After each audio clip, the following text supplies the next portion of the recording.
अस्सलाम वालेकुम दोस्तों, मैं इरफान और आप देख रहे हैं हमारा चैनल इस्लामिक दुनिया।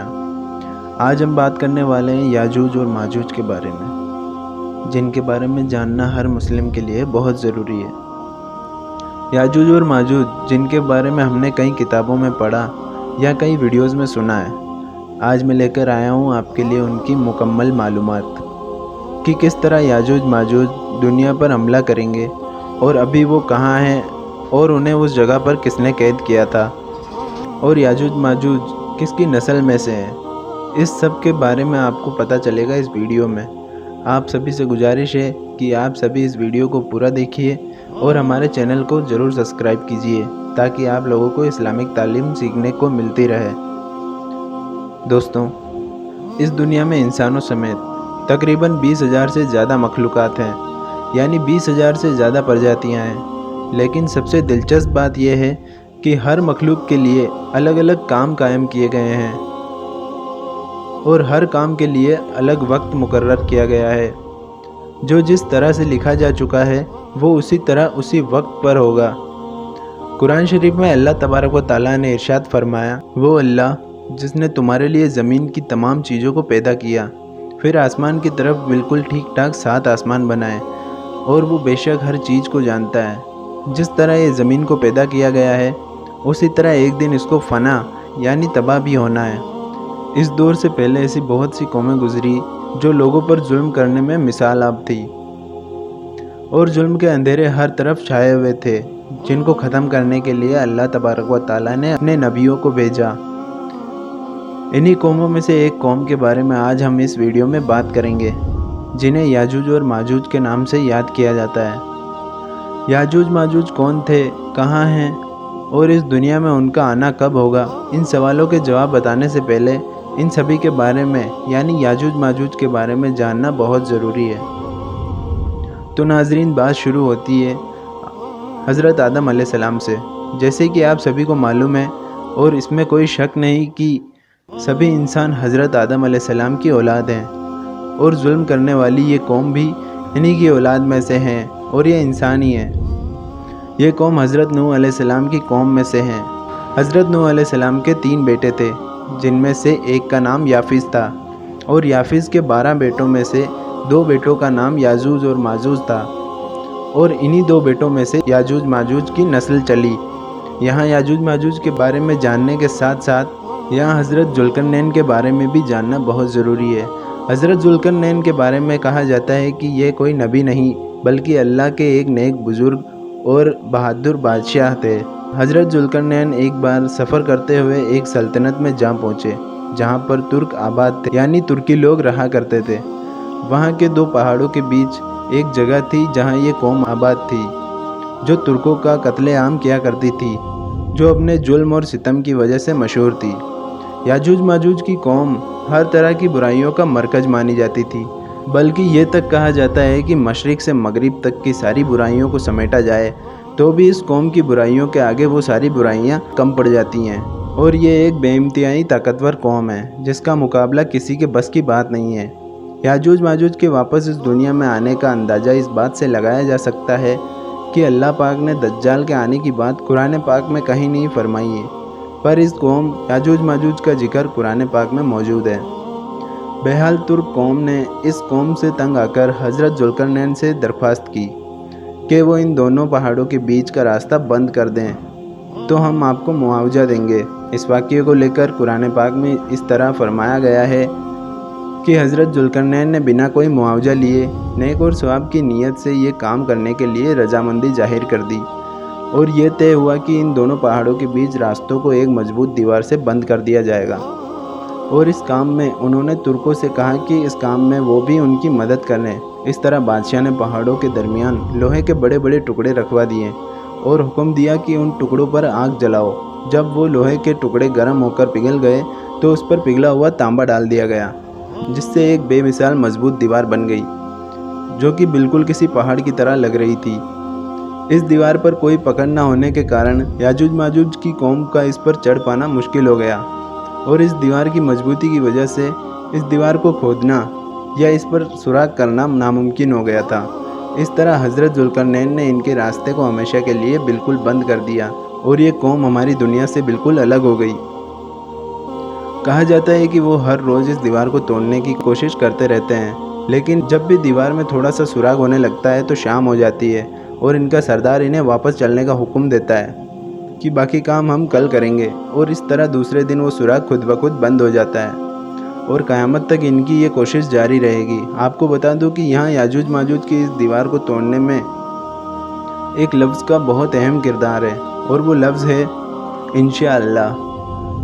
وہ روز آتے ہیں اور دیوار کو توڑنے کی کوشش کرتے ہیں، لیکن ناکامیاب ہو جاتے ہیں کیونکہ اللہ پاک نے ان سے دیوار توڑنے کی توفیق چھین رکھی ہے اور اس لفظ کی ادائیگی کو بھی چھین رکھا ہے۔ لیکن جب ایک وقت آئے گا کہ یہ لفظ خود بخود ان کی زبان پر ادا ہو جائے گا اور ان کا سردار کہے گا چلو انشاءاللہ باقی کام کل کریں گے، اس طرح یہ ظلمی قوم دیوار کو توڑنے میں کامیاب ہو جائے گی اور ہر طرف تباہی پھیل جائے گی۔ ان کی طاقت کا اندازہ آپ اس بات سے لگا سکتے ہیں کہ حضرت ذوالقرنین جو کہ ایک طاقتور اور بہادر بادشاہ تھے، ان کی فوج بھی یاجوج ماجوج کا مقابلہ نہیں کر سکی، اسی لیے ان کو دیوار کے پار قید کر لیا گیا تھا۔ خیر، جب یہ قوم آزاد ہو جائے گی تو تباہی مچاتی ہوئی نکلے گی۔ ان کا پہلا گروہ بحیرہ طبریہ تک پہنچے گا اور اس جھیل کا سارا پانی پی جائے گا، جو کہ فلسطین کے شمال میں استھت ہے اور فلسطین کی سب سے بڑی جھیل کہلاتی ہے۔ اس طرح جب ایک اور گروہ وہاں پہنچے گا تو وہ حیران ہو کر کہے گا کیا کبھی یہاں پانی ہوا کرتا تھا؟ اور پھر یہ قوم چاروں اور فساد اور ظلم قائم کر دے گی، اور ایک ایسا وقت آئے گا کہ زمین پر تمام جگہ پر ان کا قبضہ ہوگا۔ جب یہ قوم یروشلم کی پہاڑیوں پر پہنچے گی تو کہے گی کہ زمین پر چاروں اور اب ہمارا قبضہ ہے، اور آسمان کی طرف تیر برسائے گی تو وہ تیر خون سے سنے ہوئے واپس آئیں گے۔ خیر، ان سب کے بعد دجال کی موت کے بعد عیسیٰ علیہ السلام کو حکم ہوگا کہ اے عیسیٰ، وہ قوم نگل پڑی ہے جس کی طاقت کا مقابلہ کسی کے بس میں نہیں، آپ یا تو کوہ طور کی طرف نکل جائیں یا قلعہ بند ہو جائیں۔ اور اس طرح حضرت عیسیٰ علیہ السلام اپنے سبھی ساتھیوں کے ساتھ چاروں اور سے یاجوج ماجوج کی للکار میں آ جائیں گے اور اس خوفناک قوم کو شکست دینے میں ناکامیاب ہو جائیں گے۔ لوگ باری باری کر کے قطار در قطار ہو کر اس قوم میں شامل ہوتے چلے جائیں گے اور 1000 میں سے 900 لوگ یاجوج ماجوج کے ساتھ مل جائیں گے۔ تحقیق کرنے والوں کا کہنا ہے کہ وہاں ایک سلطنت آباد تھی جس کا نام خزری تھا۔ اس وقت بڑی تعداد میں وہ قوم پہلے روس، پھر یوروپ، پھر اسرائیل کو ہجرت کر گئی۔ وہاں انہوں نے یہودیت اور عیسائیت کو اپنا مذہب چن لیا۔ اس قوم کے بارے میں ایک مشہور کتاب میں کہا گیا ہے کہ اس وقت کی بڑی فوجیں بھی اس قوم کا مقابلہ نہ کر سکی۔ وہ قومیں جو روس، یوروپ اور اسرائیل میں ہجرت کر گئی تھی، اس لیے آج روس، یوروپ اور اسرائیل میں ان کی بڑی تعداد موجود ہے، اور کہا جاتا ہے کہ مستقبل میں جدید روس یاجوج اور مغربی اتحاد ماجوج کہلائے گا، اور ان کے آپس میں ایک بہت بڑی جنگ ہوگی جس میں ایک بڑی آبادی ختم ہو جائے گی۔ اگر موجودہ دور میں برما اور فلسطین میں دیکھا جائے تو یہ تحقیق سچ ثابت ہو رہی ہے، جس کے مطابق یاجوج ماجوج بہت پہلے ہی خاموشی سے آزاد ہو چکے ہیں۔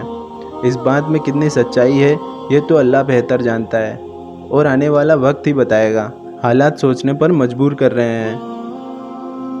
جہاں دنیا میں ایک طرف قیامت کی نشانیاں ظاہر ہو رہی ہیں، وہیں دوسری طرف جھیل طبریہ کا پانی بہت تیزی سے کم ہوتا جا رہا ہے، اور موجودہ دور میں پانی کی یہ کمی بھی ایک طرح کا اندیشہ ہے کہ یاجوج ماجوج کے آنے کا دور قریب ہے۔ ان کے بارے میں حدیث میں موجود ہے، حضرت زینب رضی اللہ عنہ فرماتی ہیں کہ حضرت محمد صلی اللہ علیہ وسلم نے ایک بار فرمایا، عربوں کے لیے تباہی ہے، اور اس کے ساتھ ہی انہوں نے اپنے ہاتھ کی انگلی سے حلقہ بناتے ہوئے دکھایا کہ یاجوج ماجوج کی دیوار میں اتنا سوراخ کر دیا گیا ہے۔ حضرت زینب نے فرمایا، تو کیا یا رسول اللہ ہم سب تباہ ہو جائیں گے، حالانکہ ہم میں بہت نیک لوگ موجود ہیں؟ رسول پاک نے فرمایا، ہاں، جب ظلم بہت بڑھ جائے گا تب آخر یہ سوال پیدا ہوتا ہے کہ آخر اس قوم کا خاتمہ کیسے ہوگا؟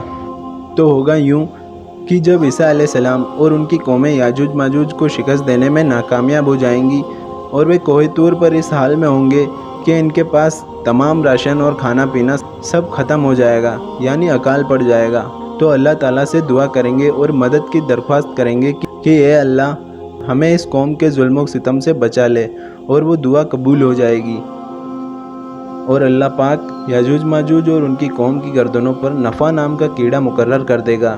یہ کیڑا अधिकतर ऊँटों और बकरियों की गर्दन पर होता है, और यही कीड़ा याजूज माजूज और उनकी कौम को खाक कर देगा। फिर हालात ये होंगे कि हर तरफ इनकी लाशें पड़ी होंगी। फिर अल्लाह ताला ख़ास किस्म के परिंदों को मुकर्रर करेगा जिनकी गर्दनें ऊँटों की तरह लंबी होंगी, और वो उन सब की लाशों को उठाकर उस जगह ले जाएंगे जहां अल्लाह तबारक व ताला का हुक्म होगा। फिर तेज़ बारिश बरसेगी और सारी ज़मीन साफ़ कर देगी।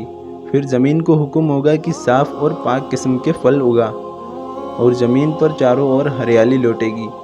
फल ऐसे होंगे कि एक अनार बहुत से लोगों के लिए काफ़ी होगा, और मवेशियों यानी जानवरों का दूध पूरी बस्ती के लिए काफ़ी होगा। याजूज माजूज की मौत के साथ अमन चैन लौट आएगा और जंग ख़त्म हो जाएगी। इसके बाद 7 साल तक ये सुकून बरकरार रहेगा, और फिर वो दिन आ पहुँचेगा जिस दिन तौबा के दरवाजे बंद हो जाएंगे और क़यामत कायम हो जाएगी। दोस्तों, आप सभी को बता दूं कि इस वाक़ये को गौर से सोचा जाए तो एक लफ्ज़ को लेकर जब पूरी जुल्मी कौम की फ़ौज आज़ाद हो सकती है तो हमारे काम कैसे अधूरे रह सकते हैं। इसलिए जब भी आप किसी चीज़ की नियत करें तो इंशाअल्लाह कहकर अल्लाह के नाम से शुरू करें, फिर देखिए आपके बिगड़े काम खुदा कैसे बना देगा। अगर आप भी किसी बुज़ुर्ग या कोई अल्लाह के वली या कोई करामात या मालूमात इस्लामिक चैनल पर बताना चाहते हैं तो कमेंट में ज़रूर बताइए। आज के लिए इतना ही। आपसे गुजारिश है कि आप अपने दोस्तों के साथ भी इस वीडियो को शेयर करें ताकि उन्हें भी याजूज माजूज के बारे में मालूम हो सके और इस्लामिक बातों की तालीम हासिल हो। फिर मिलेंगे अगली वीडियो के साथ। अस्सलामु अलैकुम।